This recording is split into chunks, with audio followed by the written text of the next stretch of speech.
नमस्कार दोस्तों, मेरा नाम दीपक कुमार है। आई होप आप सब अच्छे होंगे और अपनी तैयारी बहुत अच्छे से कर रहे होंगे।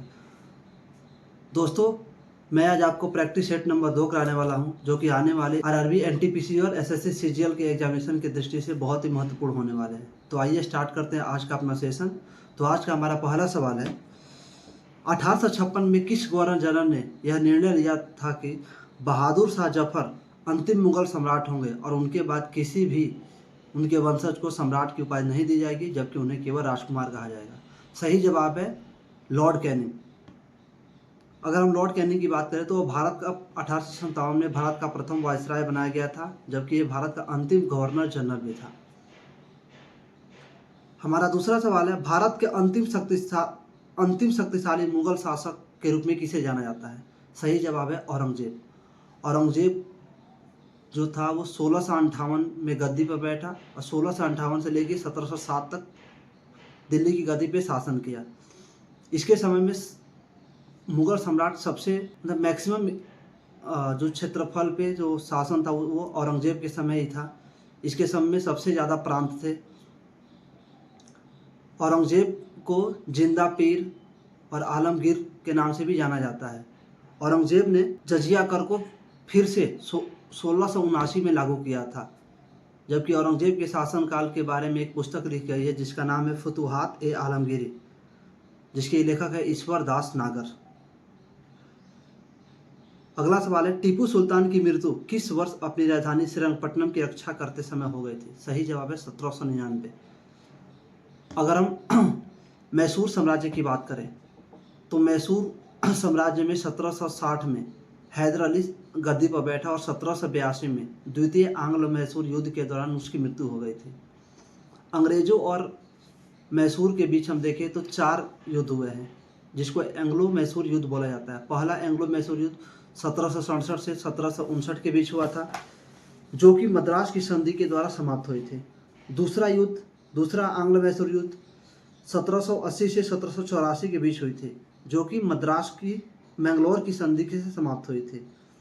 तृतीय आंग्ल मैसूर युद्ध 1790 से 1792 के बीच हुई थी, जो कि श्रीरंगपट्टनम की संधि से समाप्त हुई थी। और चतुर्थ मैसूर युद्ध 1799 में समाप्त हुई और टीपू सुल्तान की इसमें मृत्यु हुई और मैसूर राज्य पे अंग्रेजों का शासन हो गया। अगर हम टीपू सुल्तान की बात करें तो वो अपने आप को शेर मैसूर कहता था और इसने अपनी राजधानी श्रीरंगपट्टनम बनाई थी, जहाँ पे उसने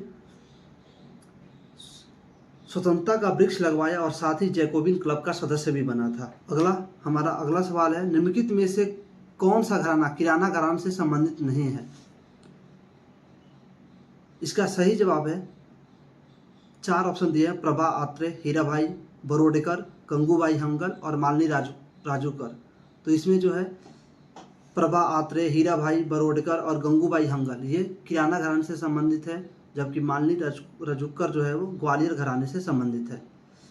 अगर हम किराने घराने के संस्थापक की बात करें तो अब्दुल करीम खान और अब्दुल वाहिद खान जो थे वो किराना घराना के संस्थापक थे।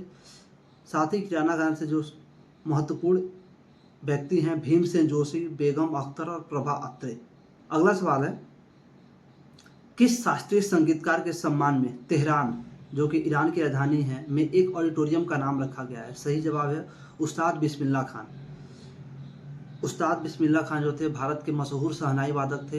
इनको सन 2001 में भारत रत्न दिया गया था। इनके साथ ही लता मंगेशकर को भी भारत रत्न दिया गया था। साथ ही उस्ताद बिस्मिल्लाह खान को भारत रत्न, पद्म विभूषण, पद्म भूषण और पद्मश्री ये चारों सम्मान जो है भारत के शीर्ष चारों सम्मान उनको प्राप्त हुए हैं। हमारा अगला सवाल है, निम्नलिखित में से कौन जो था अवध क्षेत्र में विद्रोह का लाइट हाउस के रूप में लोकप्रिय था और उसने फैजाबाद में 1857 के विद्रोह का नेतृत्व किया था? सही जवाब है मौलवी अहमदुल्ला। मौलवी अहमदुल्ला को अवध क्षेत्र में विद्रोह का लाइट हाउस भी कहा जाता है। साथ ही इन्हें फैजाबाद के मौलवी के रूप में भी जाना जाता है। इन्होंने 1857 के विद्रोह में अवध के क्षेत्र में विद्रोह का नेतृत्व किया था। हमारा अगला सवाल है, भारत की पहली महिला कौन थी जिसे नोबेल शांति पुरस्कार मिला था? सही जवाब है मदर टेरेसा। मदर टेरेसा को 1979 में शांति का नोबेल प्राइज दिया गया था। साथ ही उन्हें 1980 में भारत रत्न से भी सम्मानित किया गया था। अगर आप मदर टेरेसा की बात करें तो वो एक रोमन कैथोलिक नन और मिशनरी थे जो कि गरीबों और कमज़ोरों की मदद के लिए अपना जीवन समर्पित किया था। इनका जन्म वर्तमान में मैसिडोनिया में हुआ था। साथ ही ये 1929 में भारत आई और भारत में ही उन्होंने काम किया। अगला सवाल है, अभी हाल ही में इसरो का नया अध्यक्ष किसे नियुक्त किया गया है? सही जवाब है वी नारायणन। इसके पहले जो थे इसरो के अध्यक्ष एस सोमनाथ थे, तो अभी एस सोमनाथ के स्थान पे वी नारायणन को इसरो का अध्यक्ष नियुक्त किया गया है। अगर हम भारतीय अंतरिक्ष कार्यक्रम के जनक के रूप में देखें तो डॉक्टर विक्रम अम्बालाल साराभाई को जानते हैं। अगला सवाल है, भारतीय राष्ट्रीय सेना का मुख्यालय कहाँ स्थित है जिसे सुभाष चंद्र बोस ने स्थापित किया था? सही जवाब है रंगून में स्थित है। अगला सवाल, निम्नलिखित में से कौन सी नदी जो है हिमनद से, यानी जो हिमालय के हिमनद से अपना जल प्राप्त करती है? ऑप्शन है यमुना, गोदावरी, कावेरी और नर्मदा। तो इसमें यमुना जो है वो हिमनद से अपना जल प्राप्त करती है, तथा बाकी जो 3 नदियां हैं गोदावरी, कावेरी और नर्मदा, ये तीनों साउथ इंडिया की नदियां हैं। अगर यमुना नदी की बात करें तो यह ग्रेटर हिमालय के बंदरपूछ पीक के पास यमुनोत्री ग्लेशियर से निकलती है। साथ ही ये इलाहाबाद के पास गंगा में आके मिल जाती है। यह गंगा की सबसे लंबी सहायक नदी है। अगला सवाल है, दक्षिणी गोलार्ध में स्थित सबसे बड़े रेगिस्तान का नाम क्या है? सही जवाब है अंटार्कटिका रेगिस्तान। अंटार्कटिका रेगिस्तान दुनिया का सबसे बड़ा रेगिस्तान है और यह दक्षिणी गोलार्ध में स्थित है।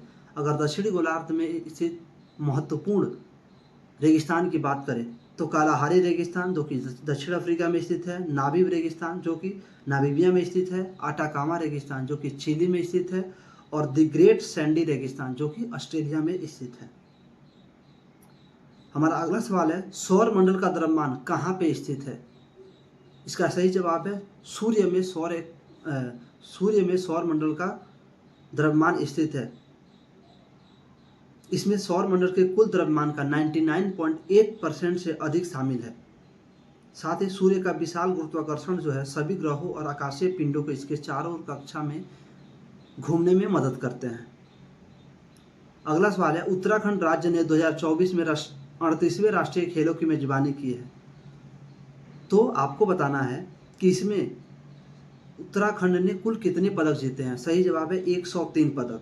इसमें उत्तराखंड ने टोटल 24 स्वर्ण सहित 103 पदक जीते। इसमें अगर बात करें शीर्ष टॉप 3 स्कोरर हुई तो सबसे ज़्यादा सर्विसेज पदक, उसके बाद महाराष्ट्र और तीसरे स्थान पे हरियाणा था। 38वें राष्ट्रीय खेलों में पहली बार योग और मलखम्ब को शामिल किया गया था। हमारा अगला सवाल है, पीएम विश्वकर्मा योजना की शुरुआत कब की गई थी? इसका सही जवाब है 17 सितंबर 2023 को तत्कालीन प्रधानमंत्री नरेंद्र मोदी के द्वारा यह महत्वपूर्ण योजना स्टार्ट की गई थी। अगला सवाल है, भारतीय संविधान का कौन सा अनुच्छेद मार्शल लॉ से संबंधित है? सही जवाब है आर्टिकल 34। अगला सवाल है, राज्यों को उनकी घटती तटीय सीमा के सही क्रम में आपको बताना है। अगर टोटल बात करें, भारत में टोटल 9 तटीय राज्य हैं जिसमें से 5 पश्चिमी तट पे और 4 पूर्वी तट पे हैं। पश्चिमी तट पे गुजरात है, महाराष्ट्र है, कर्नाटका है, केरल है और गोवा है, जबकि पूर्वी तट पे तमिलनाडु है, आंध्र प्रदेश है, उड़ीसा है और पश्चिम बंगाल है। इसमें सबसे जो लंबा तट है वो गुजरात का है और सबसे छोटा गोवा का है। दूसरे स्थान पे आंध्र प्रदेश है और तीसरे स्थान पे महाराष्ट्र है। अगला सवाल है, जटिल खाद्य पदार्थ सरल पदार्थों में टूटते हैं, किसकी मदद से टूटते हैं? सही जवाब है एंजाइम्स की सहायता से। एंजाइम जो है एक प्रकार का प्रोटीन है जो खाद्य पदार्थों को उसके पोषक तत्वों में तोड़ता है जिन्हें हमारा शरीर अवशोषित करता है।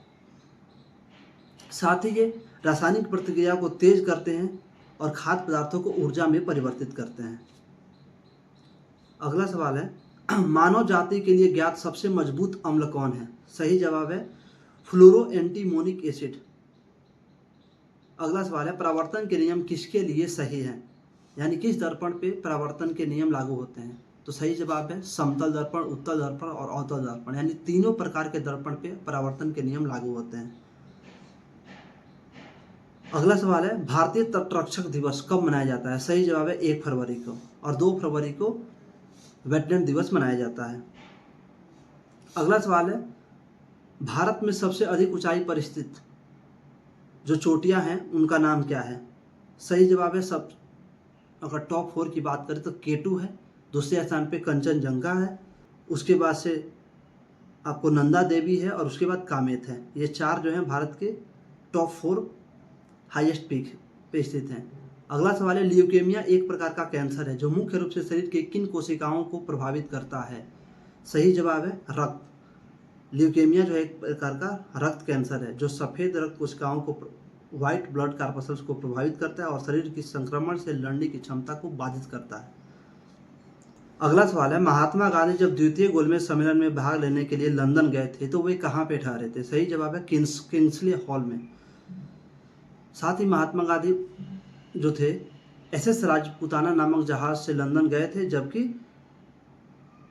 वेस्टियाना नामक जहाज से वापस लौटे थे। टोटल जो थे 3 गोलमेज सम्मेलन हुए थे 1930, 1931 और 1932 में, जिसमें कांग्रेस ने सिर्फ एक बार द्वितीय गोलमेज सम्मेलन में 1931 में भाग लिया था, जबकि BR अम्बेडकर ने तीनों ही गोलमेज सम्मेलन में भाग लिया था। साथ ही तीनों गोलमेज सम्मेलन के दौरान जो इंग्लैंड के प्रधानमंत्री जो मैकडोनाल्ड जो थे वो तीनों गोलमेज सम्मेलन के दौरान इंग्लैंड के प्रधानमंत्री थे।